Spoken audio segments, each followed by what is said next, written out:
These ain't glorified gang or prison stories, man. These is lived experiences. Welcome back to the Swing Low Podcast Show. Do Rock Creep. It's an absolute pleasure to be back here at this round table amongst my round table family. Salute to everybody for joining me yet again, man. Hey, salute, salute, salute. Now, look, before I jump into this video, let me ask y'all real quick. If you haven't already did it, take this opportunity now to like, comment, share, and subscribe to the Swing Low Podcast Show. Do Rock Creep. It won't cost you absolutely nothing. Everything is for free. Make sure you hit the notification bell so when we drop these videos or we do a live, you'll be right there front and center. You won't miss a beat for nothing. Hey, and to those of y'all that have joined the family already, salute to all of y'all, man. Hey, we embrace you wholeheartedly. Hey, man, enjoy the journey. You feel me? Now, look, I'm finna go ahead and jump into this little story, man. We're gonna spin the block back out to San Diego, California, the real south of California. Okay, now, I got a number of loved ones from San Diego, man. Crips and Dalmos, Pyros and whatnot. It's a lot of good people up out of San Diego, on both sides of the rag. That I can say. I've been fortunate enough to run into some real members from out there. I want to show a little love to my boy T Rex from San Diego neighborhood, Rollin 40'S Crip, right? Now, I had the opportunity and the pleasure of meeting him in Corcoran State Prison, Sat F, on the Sea Yard. I believe Rex got there in like 2014 or 2015. I could be wrong, right? Somewhere up in there though. And he had, when he got there, he ended up in the cell with the homie J-Bo. So, you know, the reason he's a younger homie than me, he's younger than me, right? The reason why this guy was impactful to me, is because during that time period, at that particular, as a matter of fact, it was probably later in the game. Nah, it was somewhere in the time period when T Rex got there. But anyway, um, the reason why I say he was impactful to me because at that time I didn't have anything going on as far as grinding and like times was hard, man. It was really hard. I believe I was still fighting that drug case that they had tried to put on me when they had found all that weed and stuff inside my cell, right? So anyway, I think I was still like knee deep fighting that, or it was before all that happened, before I had anything going on. I'm almost positive I was still fighting that case though. It had to be, right? Because I don't remember him, T Rex, being there like before I started doing the stuff that I was doing. So anyway, during that time, I had nothing going on. Bro was there, he got there. Him and his celly, was fortunate enough to have whatever they had going on, and um they was in a position of being able to have cell phones. So this was during the time actually when I had started back rapping. Like I told y'all the story of you know throwing away the rap book. I had hundreds and hundreds and hundreds of raps written in this book. I ended up getting frustrated and throwing it away and giving a whole bunch of them away to my homies. And uh, like a few years had went by after that, and then I jumped back into getting into the habit of doing music again. This was the very beginning, and like I told y'all, um, during that process, I didn't know what the hell I was doing. I was just trying to do it, and it shows in my early work as far as the music go, right? But I'm not ashamed of it all because it built its way up, like everything in life. Everything when you start from scratch, building your way up from scratch, there's no better gratification with all the struggles and everything going against you and you fighting against it and you still doing your thing and it's growing and people see that fight in you, like he ain't stopping, he really ain't quitting, and he's going, and they start seeing your vision, your dream, and it makes it more easier for people to stand behind you when they can actually see what it is that you're working towards. That's anything in life. So anyway, During this time, I didn't have a phone. Bro and them had a phone, and they used to slide their phone to me. And I remember like asking him, like, can I download this app? Can I download that app? I'm trying to do this and do that. He understood. And he was gracious enough, man, to let me do that. Right? Although he used to look like you finna try to rap. I'm like, yeah, bro, for the, So he like shit, do your thing. He didn't care. You know what I'm saying? And that's where it started at. Shout out to my nigga T Rex, bro. Neighborhood Rolling 40 Crip, bro. He I was able to see him before he got out of prison, right? He was blessed enough to get his case overturned. Right. I'm not gonna get into all that, but he got his case overturned, and the blessing of him being able to go home was there, and he went home. And from what I've heard, he's doing exceptionally well out there, right?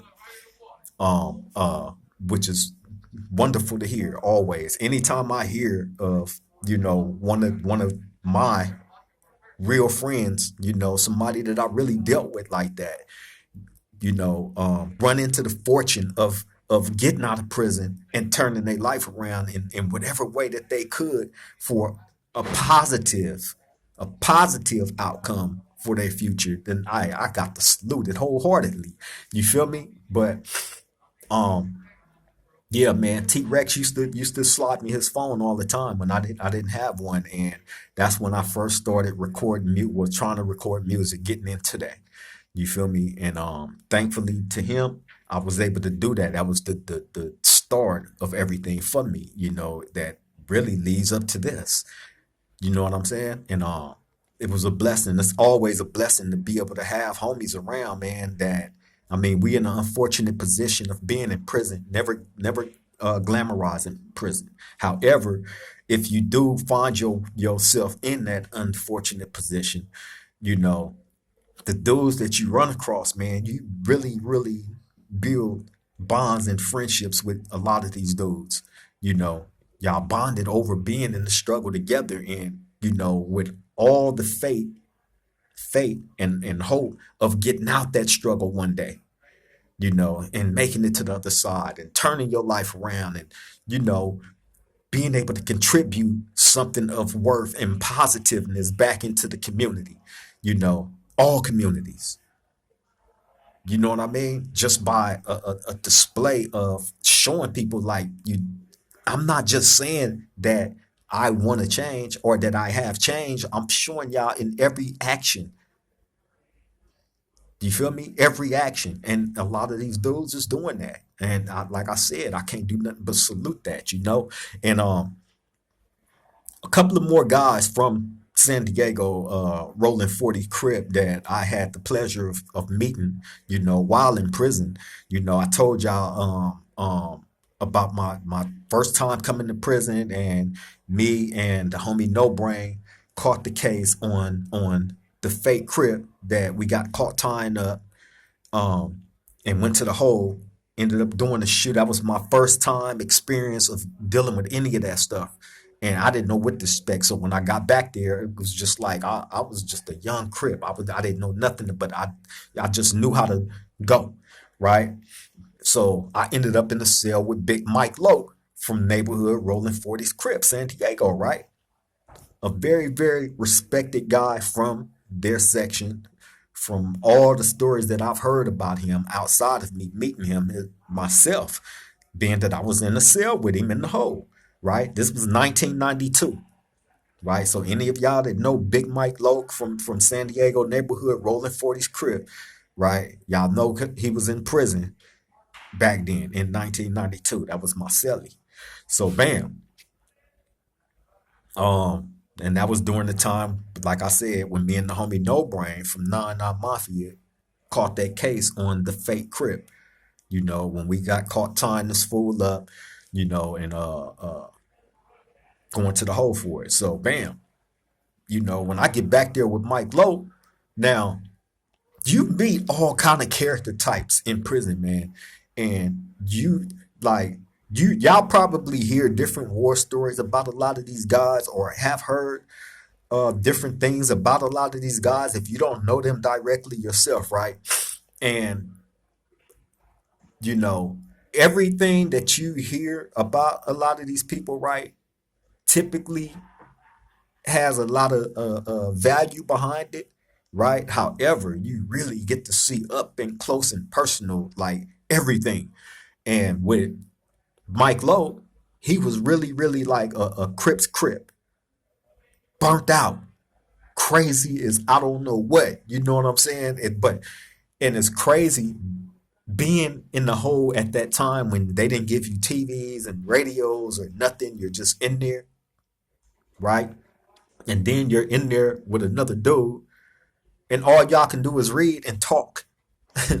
For however long you gonna be in there, you're looking at the walls and y'all looking at each other. You feel me? Other than that, any other form of entertainment is not there. So you reading and just y'all shooting war stories all day, up until it's time for you to either go to bed or read, or you might go out to the yard. You feel me? And when you go out there, you amongst a whole bunch of other, back then they still mixed the yard. So it was Crips, Bloods, Bay Areas, and all that. And then they separated us from the Mexicans, the Southern Mexicans, and the white boys. But anyway, man, you know, that time with Mike Loke though was a trip. It was entertaining more than anything because I was a young dude at this time. I'm what, 19 years old, right? I'm 19. He was a little older than me, right? So I used to just trip like this nigga crazy as a motherfucker. So I remember one time him telling me like he like, hey, cuz he like, I'm thinking about busting this back window out. I'm like busting the window out. Why would now he's talking about like in each cell, there's these little slit windows, right? Little slit windows. Every cell has one. And if you look out that window, 9 times out of 10, you really not gonna see too much. You either gonna look out there and see another building or another yard, but that's it. It ain't like you can see civilization like that. So anyway, police walk around back there and they like sometimes they'll sneak back there and peek in different people's windows. So anyway, he telling me he's thinking about busting the window out. And I'm like, why do you want to bust the window out? First thing I'm thinking about is nigga trying to escape. You bust that window out, you gonna end up on the yard, right?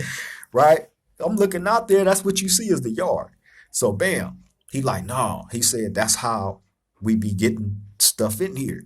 You know what I'm saying? He like bust this window out and you get they gave you these handballs, these blue handballs, and you would sneak one of the handballs back into your room and bust the handball open and tie a string. You tear your sheet into like a long string,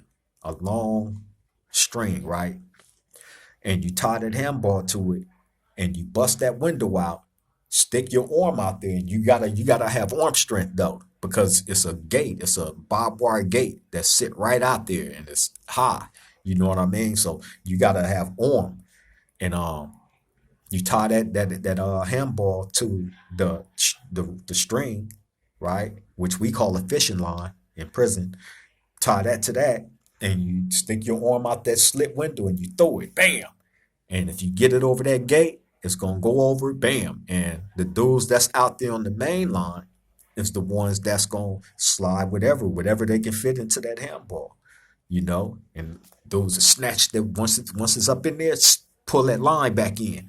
You know what I'm saying? But the only thing to that is when the police see that window is busted out, oh, they finna flip, right? They gonna trip out. They finna come search. They gonna charge you for that window. Them windows, they gonna charge you hundreds of dollars to replace them windows, right? They gonna put that on. If any money come into you, that's gonna be like restitution. That's gonna come out your pocket off the top. Any money that come into you. You know what I'm saying? So they doing all that, and they gon' like I said, they gonna send you through the mill, move you, and all this shit, right? Just for that. So bam, I remember him telling me like, yeah, this is what I'm gonna do, and this and that. I've been thinking about it, cuz I gotta get me something to smoke, cuz, and this and that. And he was banged out, cuz every other word.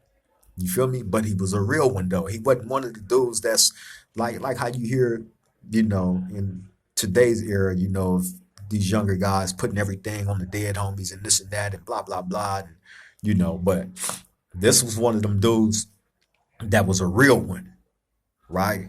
Big Mike Loke was a real one. He was in the hole for knocking somebody out on the yard, right? He was telling me about all that. I'm not gonna get into that. There was another Crip. He knocked him out right there in the middle of the yard.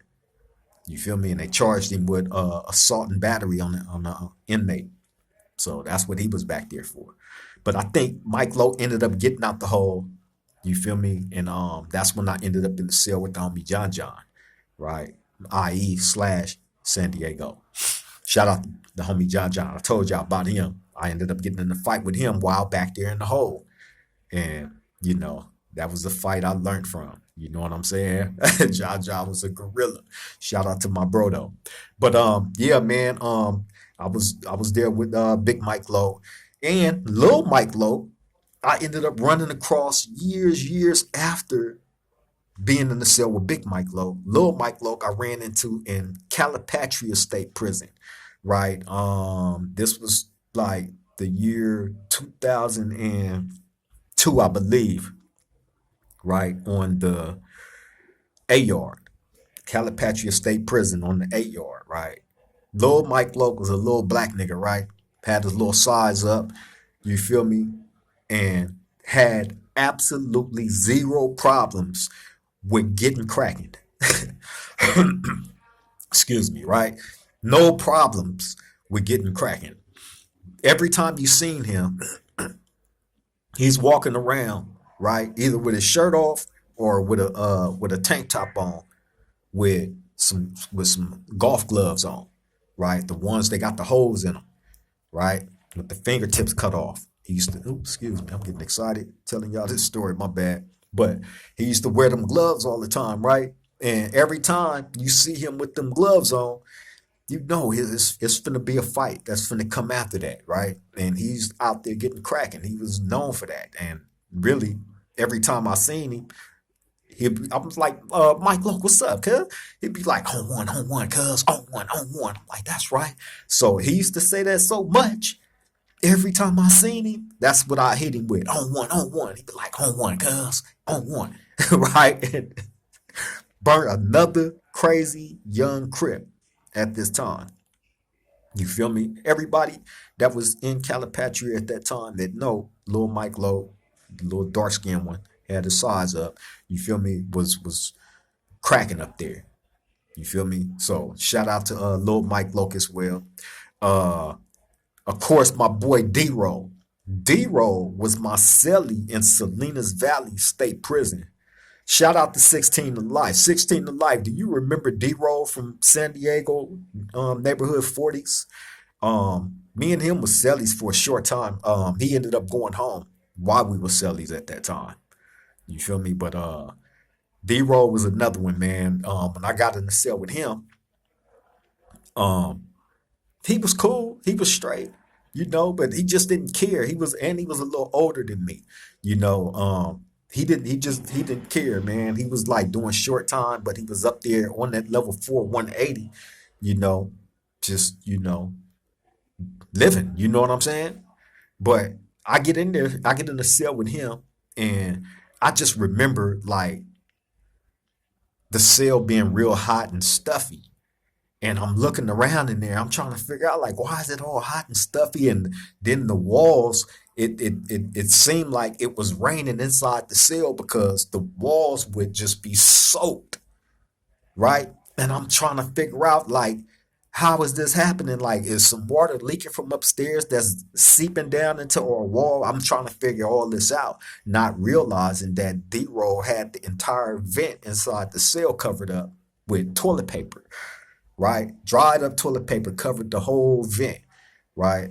Some dudes do that to, I guess at certain times of the year, the correctional officers will cut the vents up to the point of where the cold, and this is while it's already cold in the environment, they're going to cut, instead of cutting the heat on when they're supposed to, they will cut this cold air on and have it blowing hard as hell inside your cell. So dudes would typically cover that up with something.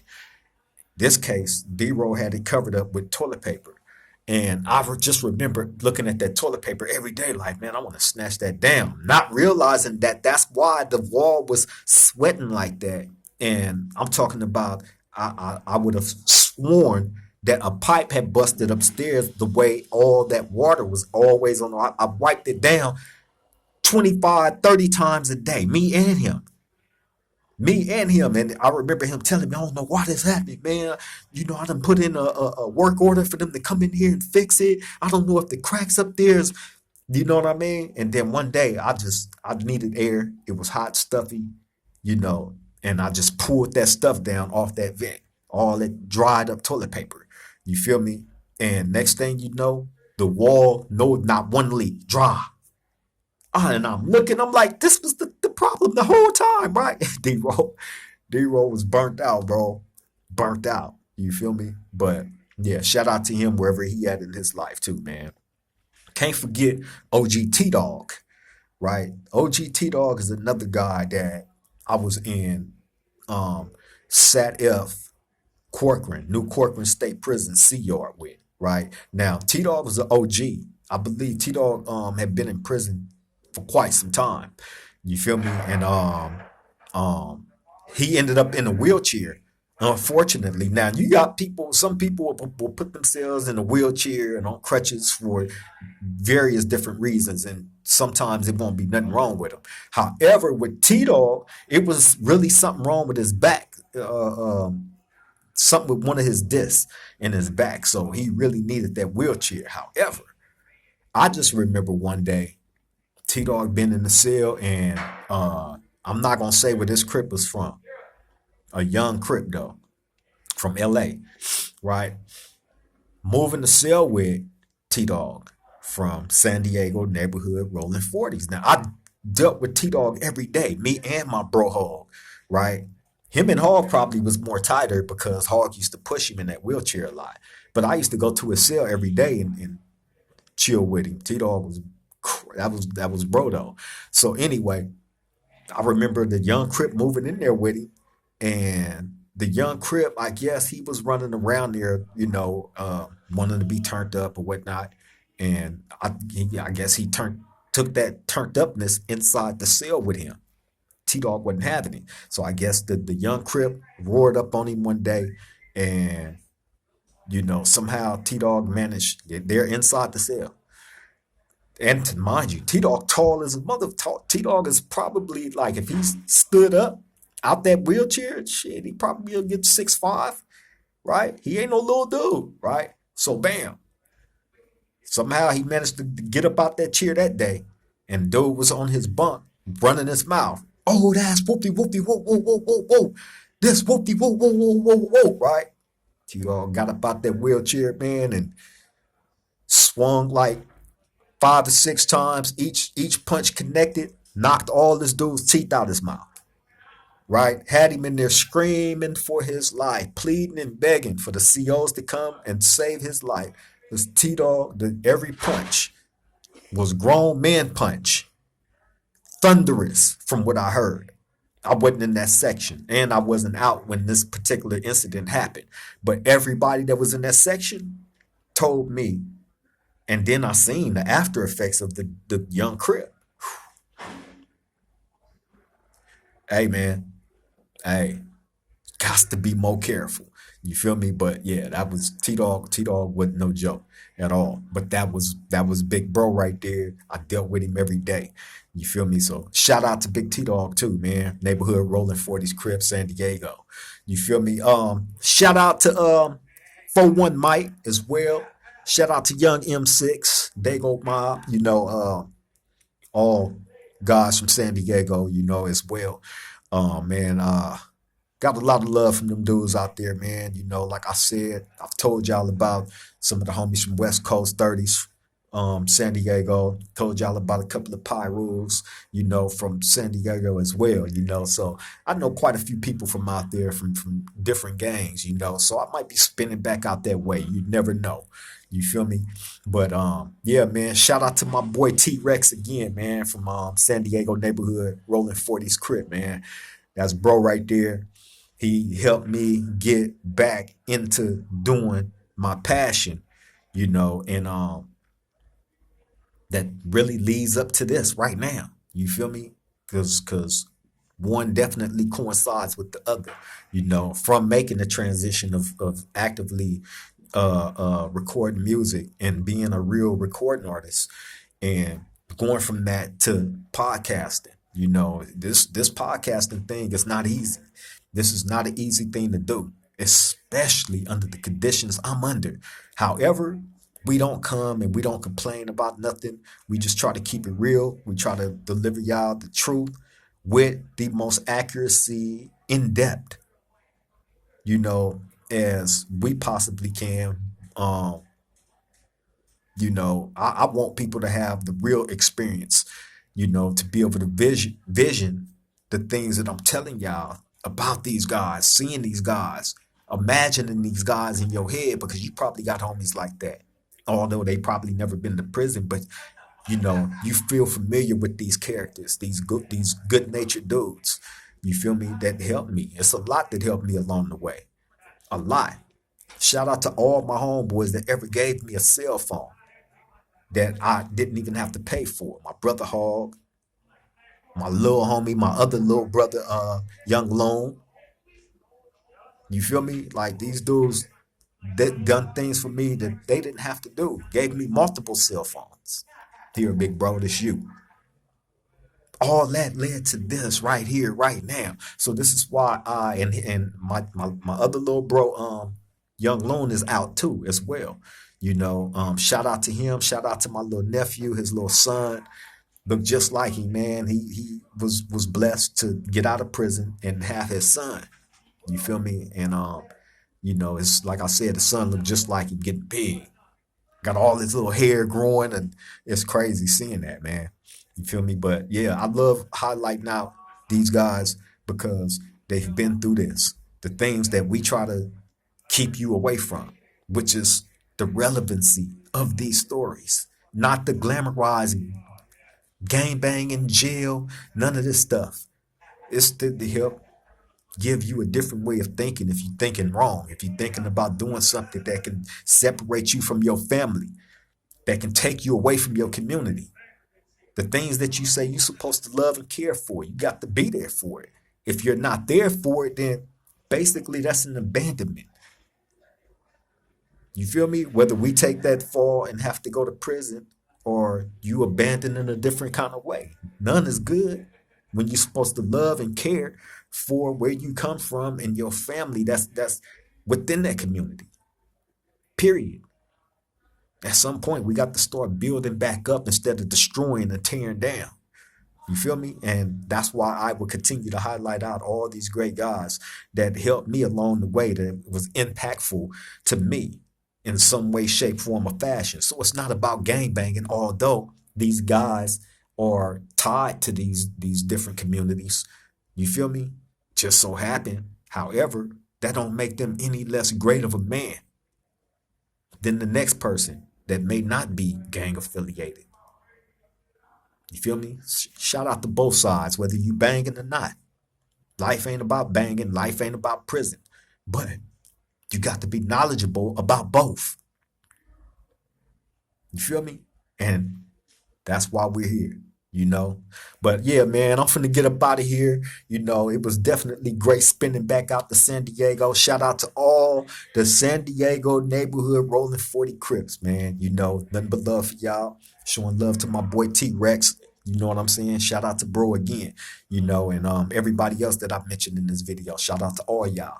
You feel me? But much love to everybody, man, for coming back to this round table. I love and appreciate y'all for showing up, man. Y'all just don't know, man. Hey, I'm proud to be able to come here every day and deliver to y'all, something of worth, something that, I feel is of quality, to help people, you know, and that's what we're here for.